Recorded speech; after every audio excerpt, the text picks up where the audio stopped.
ദൈവത്തിൻ്റെ മഹാകൃപയാൽ ഈ ജനുവരി 1 മുതലായിരിക്കണം പുതിയ നിയമം വായിക്കുവാൻ തുടങ്ങി. 5 മാസങ്ങൾക്കുള്ളിൽ ഒരിക്കൽ കൂടി പുതിയ നിയമം വായിച്ച് തീർക്കുവാൻ ദൈവം സഹായിച്ചു. പഴയ നിയമവും അതോടൊപ്പം വായിക്കുന്നുണ്ട്. എൻ്റെ ജീവിതത്തിലെ ഏറ്റവും വലിയ ദൈവിക ഭാഗ്യങ്ങളിലൊന്നാണ് തുടർച്ചയായി ദൈവവചനം വായിക്കുവാനും ധ്യാനിക്കുവാനും വർഷത്തിൽ കുറഞ്ഞത് ഒരു തവണയെങ്കിലും മുഴുവൻ ബൈബിളും ധ്യാനിച്ച് വായിക്കുവാനും ദൈവം സഹായിക്കുന്നു എന്നുള്ളത്. അത് എൻ്റെ ജീവിതത്തിൽ എന്തൊക്കെ പ്രയോജനങ്ങളാണ് ചെയ്തത് എന്ന് ചിന്തിക്കുമ്പോൾ ഏറ്റവും പ്രധാനപ്പെട്ട കാര്യം അത് എൻ്റെ സ്വർഗീയ പിതാവിനോടുള്ള സംസർഗമാണ്. എൻ്റെ പിതാവിൻ്റെ ശബ്ദം കേൾക്കലാണ്. എൻ്റെ ലീഡറുടെ ആജ്ഞ ലഭിക്കലാണ്. എൻ്റെ ഗുരുവിൻ്റെ സന്ദേശം ശ്രവിക്കലാണ്. രണ്ടാമത്തെ കാര്യം, ദൈവവചനം എന്നെ അനേക പാപങ്ങളിൽ നിന്നും മാറി നിൽക്കുവാൻ സഹായിക്കുന്നു.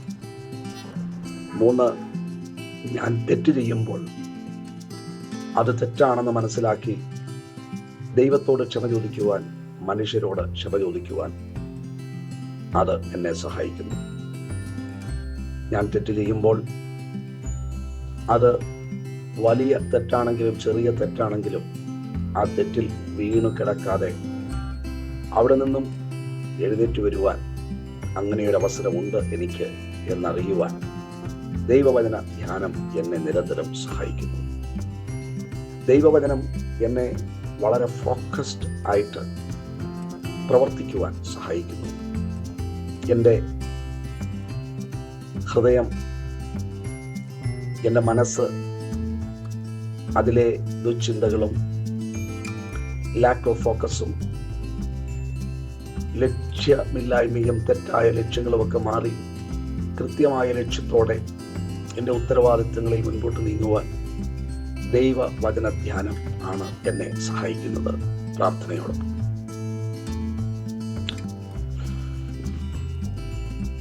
ഞാൻ ദൈവകൃപയാൽ നേതൃത്വം കൊടുക്കുന്ന സംഘടനയ്ക്ക് ആവശ്യമായ നേതൃത്വം കൊടുക്കുവാൻ എന്നെ സഹായിക്കുന്നത് ദൈവവചനമാണ്. ഏതാണ്ട് 10 പേർക്ക് നേതൃത്വം നൽകിയിരുന്ന സ്ഥാനത്ത് ഇന്ന് ഏതാണ്ട് 1000 പ്രവർത്തകർക്ക്, അവരോടൊപ്പമുള്ള ആയിരക്കണക്കിന് വിശ്വാസികൾക്ക് നേതൃത്വം കൊടുക്കുവാനുള്ള ഉത്തരവാദിത്വം ദൈവവും ദൈവസഭയും എന്നെ ഏൽപ്പിച്ചിരിക്കുകയാണ്. അത് ഏതെങ്കിലും ഇലക്ഷനിലൂടെ ജയിച്ചല്ല, മറിച്ച് 10 പേരുണ്ടായിരുന്നിടത്ത് നിന്നും ദൈവവചന ധ്യാനവും പ്രാർത്ഥനയും ദിവസേനയുള്ള ചിട്ടയാക്കിയപ്പോൾ അത് ദൈവത്തിൻ്റെ മഹാകൃപയാൽ, ആ നാടിനോടുള്ള ദൈവത്തിൻ്റെ കൃപ മൂലം, എൻ്റെ കൂട്ടുപ്രവർത്തകരുടെ പിന്തുണ മൂലം ദൈവം സാധിപ്പിച്ചതാണ്. അവിടെ നേതൃത്വം നൽകുവാൻ അതിനുള്ള വിസ്ഡം, അതിനുള്ള കഴിവ്, ജ്ഞാനം, വിവേകം, തീരുമാനങ്ങൾ എടുക്കുമ്പോൾ ആ തീരുമാനങ്ങൾ എടുക്കുവാനുള്ള ശേഷി, അത് എനിക്ക് ദൈവവചനത്തിൽ നിന്നും തുടർച്ചയായുള്ള ദൈവവചന ധ്യാനത്തിൽ നിന്നും ലഭിക്കുന്നു. സമയം നന്നായി ഉപയോഗിക്കുവാൻ, ഓരോ ദിവസത്തെയും സമയം നന്നായി ഉപയോഗിക്കുവാൻ ദൈവവചനം എന്നെ സഹായിക്കുന്നു. എൻ്റെ രാവിലത്തെ സമയത്തിൽ ഏറ്റവും പ്രധാനപ്പെട്ട ഭാഗമാണ് പ്രാർത്ഥനയും ദൈവവചന ധ്യാനവും. ചില മണിക്കൂറുകൾ അതിനുവേണ്ടി നീക്കിവെച്ച് കഴിയുമ്പോൾ മറ്റുള്ള കാര്യങ്ങളൊക്കെ ദൈവം നന്നായി ചെയ്തു തരുന്നത് ഞാൻ കൃത്യമായി കണ്ടുകൊണ്ടിരിക്കുന്നു. എൻ്റെ എഫർട്ടിനപ്പുറത്ത് ദൈവം പ്രവർത്തിക്കുന്നു. അതിന് ഒരു കാരണം, ഞാൻ ദിവസത്തിൻ്റെ 1-ാമത്തെ ഭാഗത്ത് ദൈവവുമായി, പരിശുദ്ധാത്മാവുമായി നടത്തുന്ന ആശയ വിനിമയമാണ് ദൈവവചനത്തിലൂടെ, പ്രാർത്ഥനയിലൂടെ.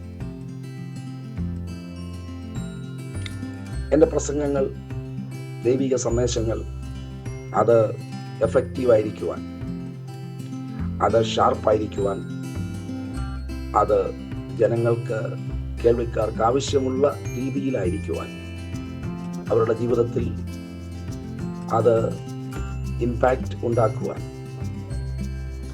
കാരണമായ തരത്തിൽ ഉള്ള പ്രസംഗങ്ങൾ, പ്രഭാഷണങ്ങൾ, വേദപുസ്തക പ്രഭാഷണങ്ങൾ നടത്തുവാൻ എന്നെ സഹായിക്കുന്നത് ദൈവവചന ധ്യാനമാണ് കഴിഞ്ഞ അനേക വർഷങ്ങളിൽ തുടരുന്ന ദൈവവചന ധ്യാനം. ഇന്ന് ഞാൻ മറ്റു പുസ്തകങ്ങൾ വളരെ വളരെ കുറച്ചേ വായിക്കാറുള്ളൂ. ദൈവവചന ധ്യാനമാണ് എൻ്റെ ലൈഫിൻ്റെ ഓരോ ദിവസത്തെയും ഏറ്റവും പ്രധാനപ്പെട്ട പ്രയോറിറ്റികളിൽ ഒന്ന്. കഴിഞ്ഞ ദിവസം ഒരു കാത്തലിക് സെമിനാരിയുടെ ഡയറക്ടർ, ഒരു കാത്തലിക് സെന്ററിൻ്റെ ഡയറക്ടർ പട്നയിൽ നിന്നും എന്നെ വിളിച്ചു. അവരുടെ സെന്ററിൽ ഞങ്ങൾ ഒരു മീറ്റിംഗ് നടത്തി. ഒരു ആഴ്ച 2 ആഴ്ച കഴിഞ്ഞാണ് അദ്ദേഹം വിളിക്കുന്നത്.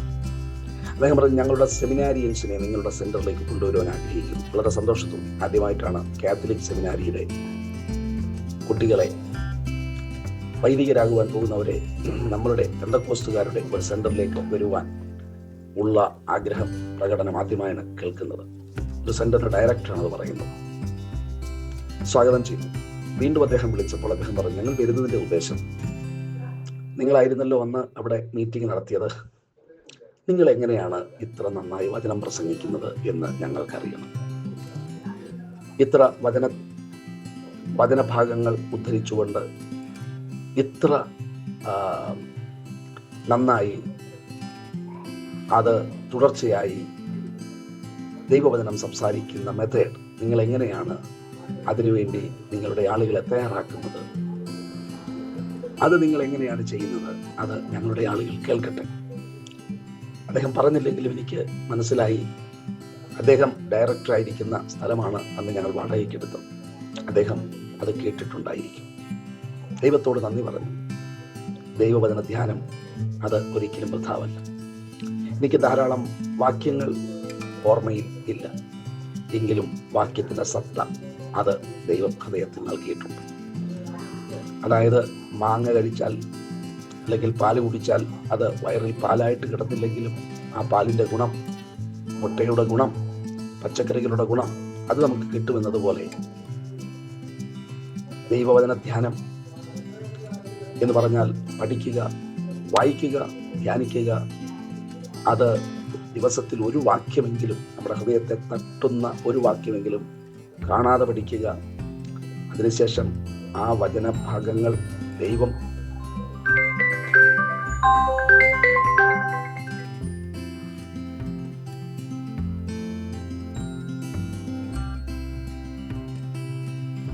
അതിനുശേഷം ആ ദൈവവചനഭാഗങ്ങൾ അല്പം ഗഹനമായി പഠിക്കുക. അതിനാണ് റെഫറൻസ് ബൈബിൾ പോലെയുള്ള പുസ്തകങ്ങളുടെ ആവശ്യം. പിന്നീട് അത് ജീവിതത്തിൽ പകർത്തുക. അതിനുശേഷമാണ് പഠിപ്പിക്കേണ്ടത്. ഇതാണ് ബൈബിൾ വായനയുടെ പാറ്റേൺ. ഞാനും നമ്മളെല്ലാവരും പാലിക്കേണ്ട ബൈബിൾ വായനയുടെ യഥാർത്ഥ പാറ്റേൺ. അതുപോലെ ഇതിലൊന്ന് മറ്റൊന്ന് എഴുതി വയ്ക്കുക. ദൈവം ധ്യാനിക്കുമ്പോൾ നമ്മളെ ഓർമ്മിപ്പിക്കുന്ന, പഠിക്കുമ്പോൾ ഓർമ്മിപ്പിക്കുന്ന, മനസ്സിലാക്കുന്ന, പുസ്തകങ്ങളിൽ നിന്ന് മനസ്സിലാക്കുന്ന കാര്യങ്ങൾ എഴുതി വയ്ക്കുക.